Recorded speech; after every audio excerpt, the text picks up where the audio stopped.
Hello ODs, it's Nik Augoustatos here, and today we are joined by a fellow OD, Niall Carroll, a London-based OD, and Niall has generously offered to explain to us an issue that is currently underway, which to a lot of the Bishop's community is not widely known, and that's to do with Bishop's Rhodes Scholarship. The Rhodes Scholarship, which along with Sachs, Paul Roos and St Andrews was endowed over 120 years ago. So thank you, Niall, for joining us here today. And if you could give us a bit of a background as to what the nature of the problem, so to speak, is and how we sort of got here. So the Rhodes Scholarships were set up by Cecil John Rhodes in the early 1900s, I think it was 1902, and he endowed a number of scholarships. I think it was about 50 scholarships initially, of which 4 were endowed to the 4 schools that you've mentioned, and Bishop's being one. So for pretty much over 120 years, Bishop's has been nominating and selecting and sending up to Oxford or Cambridge a former pupil who meets certain criteria, and they effectively have a fully funded experience at either undergraduate or graduate level for either 2 or 3 years at Oxford. Since then, the Rhodes Scholarships have expanded, and I think they're around 100 now that are awarded every year. Across the globe. Across the globe, and they're probably one, if not the most prestigious scholarship to university in the world, certainly up there in the top 2 or 3. The problem that has arisen recently, and I think, again, ODs and members of the school community would have received a letter from the school a couple of months ago asking for responses and comment, is that the Rhodes Trustees, a group of trustees who are there to execute the wishes of the set law and in terms of the will that Rhodes established, decided that they were going to suspend the 4 school scholarships pending a application to the Rhodes Trust regulator, which in this case is the Charities Commission in the UK, arguing that the 4 school scholarships were discriminatory in terms of fairly recent UK legislation, and therefore should be effectively done away with and absorbed into the other South African scholarships, Rhodes Scholarships, which are called the South Africa at Large Scholarships. So for the last 2 years, Bishop's has been unable to exercise its rights as one of the 4 school scholarship holders to send up their nominated candidate to Oxford or Cambridge. And that application was received by the Charities Commission in the UK. And so what was the outcome thereof? So the initial reaction when the Rhodes trustees informed the schools was probably shock. And then and then a resolve, I think, amongst all 4 schools to resist, I think, this attempt, which correctly is regarded as illegal. It's clearly a clear abrogation of the wishes of the bequest that Cecil Rhodes made, and there was resistance to it. And the 4 schools have mounted a campaign to object to this to the Charities Commission, appointed legal counsel, and made their own submissions to the Charities Commission. That process then resulted in the Charities Commission in March this year writing to the Rhodes trustees and saying that they were not going to grant or endorse the trustees' decision to suspend the scholarships. nor to take them away from the schools on a permanent basis, because there were two big problems. The first was, and the major problem is, it's contrary to the terms of Rhodes's will. It's contrary to testamentary law. And trustees are not in a position to decide unilaterally to take it upon themselves to change the rights of beneficiaries or even the beneficiary groups themselves. Or the trust deed, I suppose.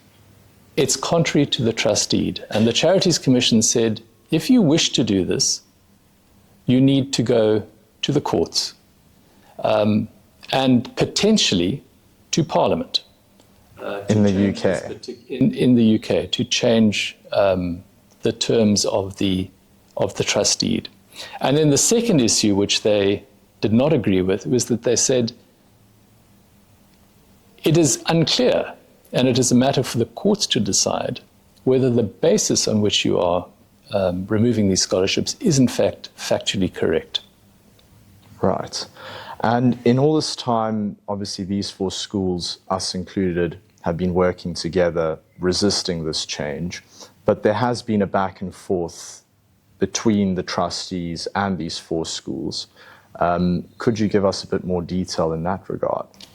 Well, I haven't been involved directly. I haven't been involved directly in the negotiations, which really have been handled by the respective schools' councils, acting separately and together, and effectively, without wanting to put too fine a point on it, the Rhodes trustees are effectively trying to strong-arm the schools.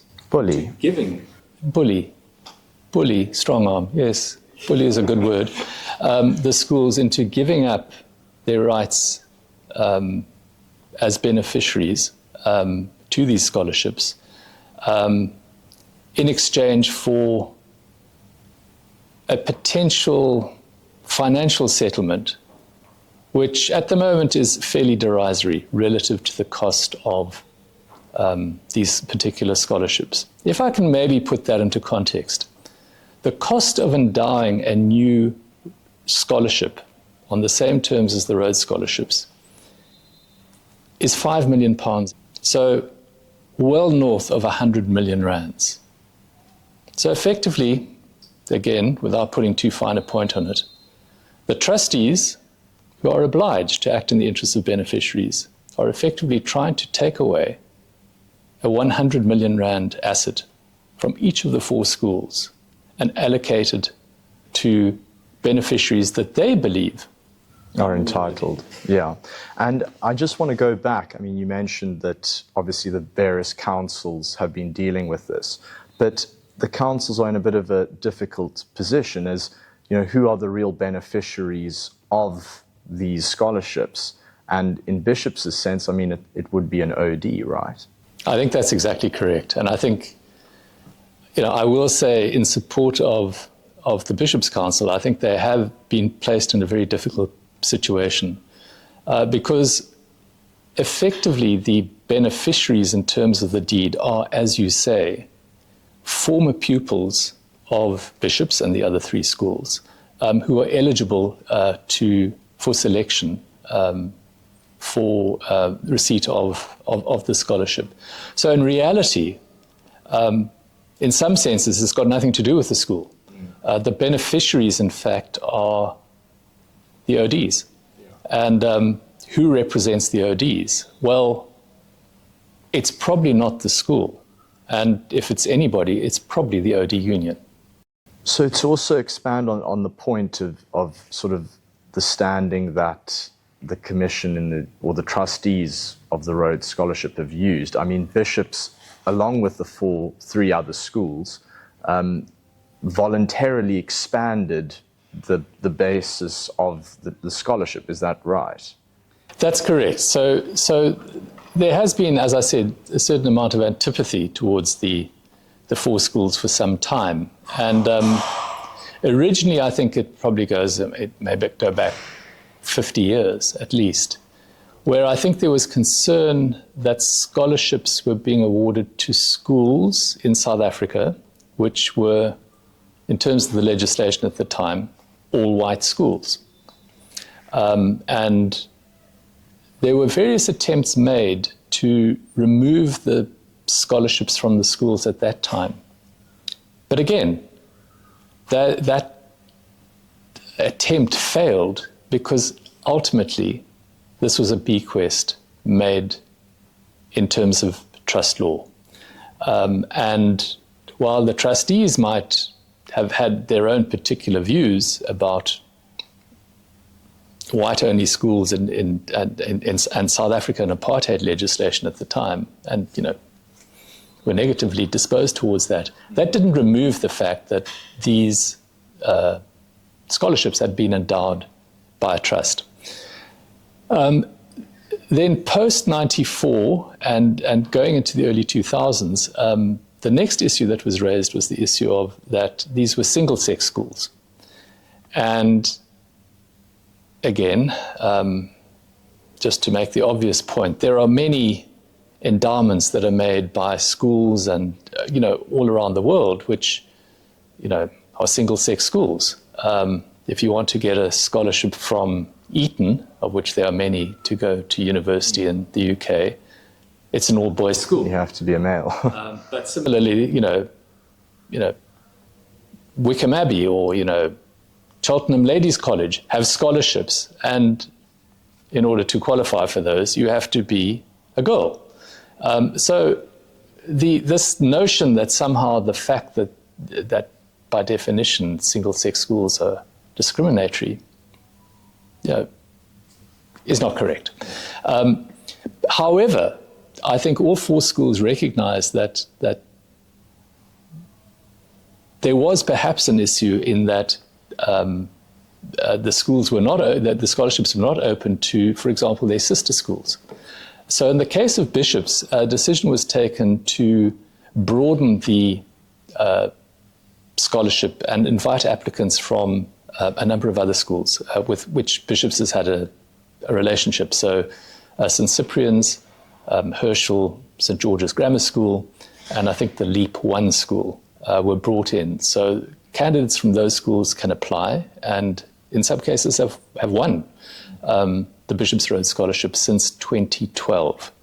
So that broadening of the scholarship to other schools has in fact been in place for the last 13 years. And the other three schools did something similar in their own catchment areas.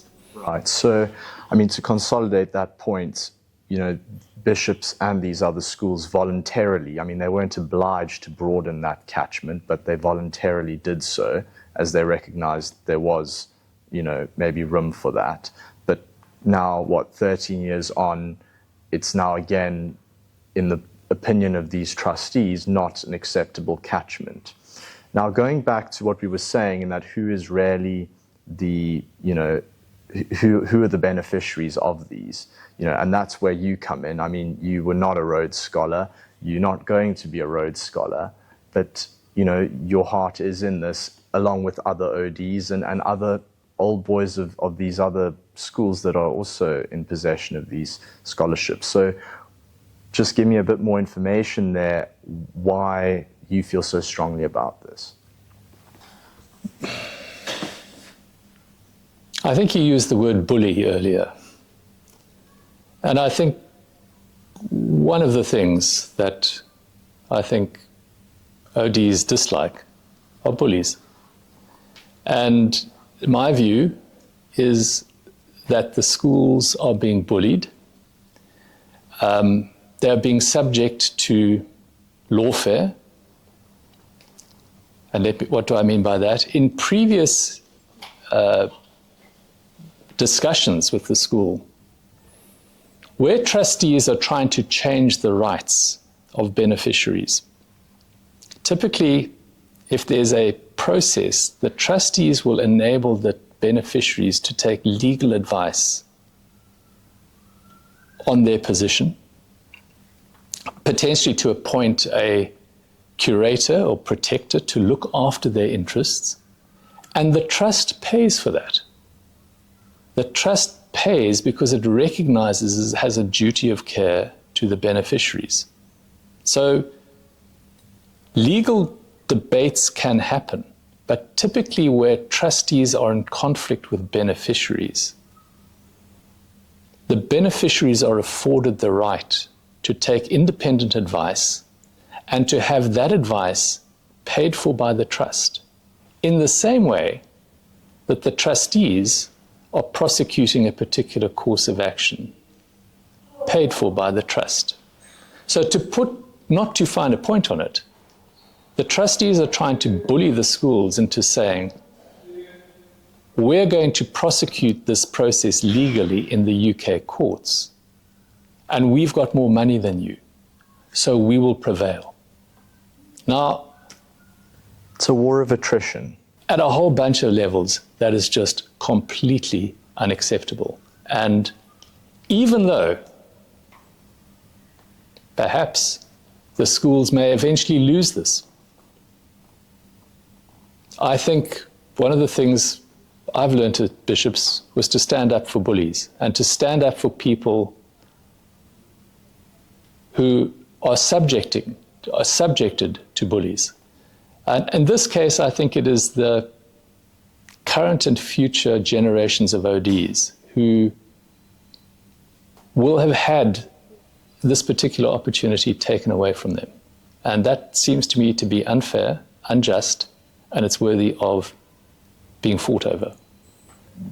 Absolutely, Niall. And basically we are looking at the OD Union sort of representing the beneficiaries of this asset. Will be working quite closely in the future with the College Council to largely resist this tactic, as I said, a war of attrition, as you explained very well, that, basically they're just going to out-capital us when it comes to this lawfare, as you say.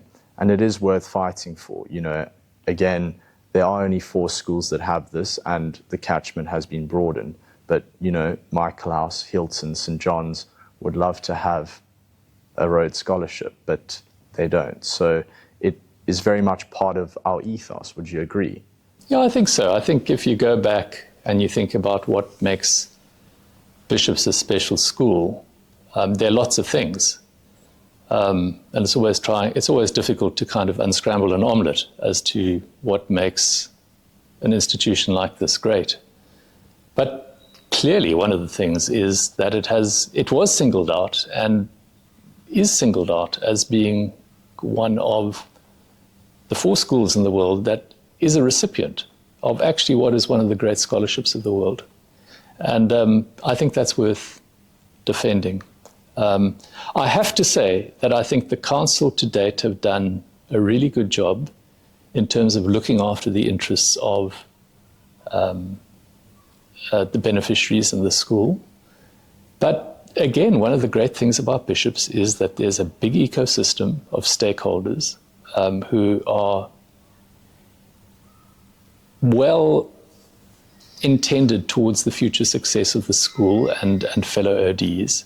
And I do think this is one time when the school is able to mobilize, I think, the wealth of experience and skills and financial resource that is within the wider OD community to defend this particular course of action. And so I do think that while the council has been really taking this load upon themselves to date, it probably is time for other stakeholders, and of which probably the OD Union is the most important, to help them defend this action and hopefully prevail.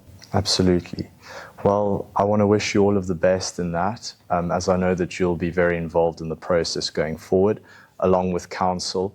And I want to thank you for making time to do this interview, particularly, as I said, that I don't think many members of the community are aware of this issue. So hopefully we've been able to shed a lot more light onto this. But it seems that it is in safe hands with the group that you'll be involved with, along with the council.